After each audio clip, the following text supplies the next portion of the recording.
Hi friends, Krishna ஜெயந்திக்கு neyyappam வீட்டில் இருக்க பச்சரிசி மாவை யூஸ் பண்ணி நல்லா சாஃப்டாக மொறுன்னு டேஸ்டான நெய்யப்பம் எப்படி செய்கிறதுன்னு பார்க்கலாமா?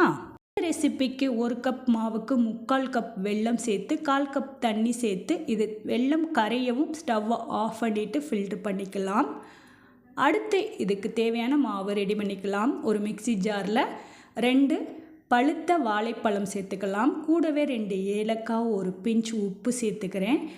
அடுத்து வெள்ளை தண்ணி நல்லா ஆறுனதுக்கப்புறம் ஃபில்ட்ரு பண்ணிக்கிறேங்க. முதல்ல இதை அடிச்சிட்டு வந்துடுங்க.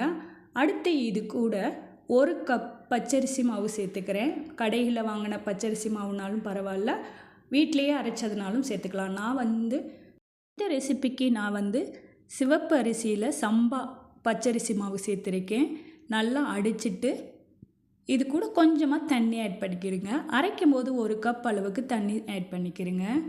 இந்த மாதிரி பக்குவத்தில் மாவு இருக்கணும். உடனடியாகவும் ஊற்றலாம். ஒரு 2 மணி நேரம் புளிக்க வச்சுட்டு ஊற்றினோம்னா நல்லா சாஃப்டாக இருக்கும். அப்பம் ஈவினிங் டைமில் செய்கிறீங்கன்னா ஒரு 2 மணிக்கே ரெடி பண்ணோம்னா கரெக்டாக இருக்கும். அடுத்து இந்த மாவு நல்லா புளிச்சதுக்கப்புறம் இது கூட ஒரு பிஞ்ச் அளவுக்கு சோடா உப்பு, கருப்பு எள்ளு சேர்த்துக்கிறேன். வேணும்னா இதில் முந்திரி நெய்யில் வறுத்து தேங்காய் துருவல் ஆட் பண்ணிக்கலாம். அடுத்து குழிப்பணியார கல் ஹீட் ஆனதுக்கப்புறம் ஆயில், நல்லெண்ணெய் கொஞ்சம், நெய் கொஞ்சம் ஆட் பண்ணிக்கிறேன். நல்லா ஹீட் ஆனதுக்கப்புறம் ரெடி பண்ண மாவை இது கூட சேர்த்துக்கிறேங்க.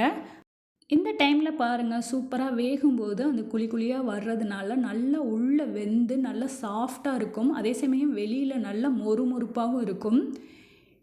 ஒரு பக்கம் வெந்ததும் அடுத்த பக்கம் திருப்பி விட்டு நல்ல பொன்னிறமாகவும் எடுத்து சர்வ் பண்ணி பாருங்கள். இந்த கிருஷ்ண ஜெயந்திக்கு இதே போல் பச்சரிசி மாவை யூஸ் பண்ணி நெய்யப்பம் ட்ரை பண்ணிவிட்டு உங்களோட ஃபீட்பேக்கை நித்திலம் சேனலுக்கு மறக்காமல் கமெண்ட் பண்ணுங்கள். இந்த வீடியோ பிடிச்சிருந்தால் லைக் கொடுங்க. நித்திலம் சேனலை இன்னும் சப்ஸ்கிரைப் பண்ணாதவங்களாக இருந்தால் சப்ஸ்கிரைப் பண்ணிக்கிறேங்க. கூடவே பெல் ஐக்கானையும் அழுத்துங்க. அப்போ தான் நோட்டிஃபிகேஷனில் உடனுக்குடன் நான் போடக்கூடிய வீடியோ உங்களுக்கு கிடைக்கும். தேங்க்யூ ஃபார் வாட்சிங்.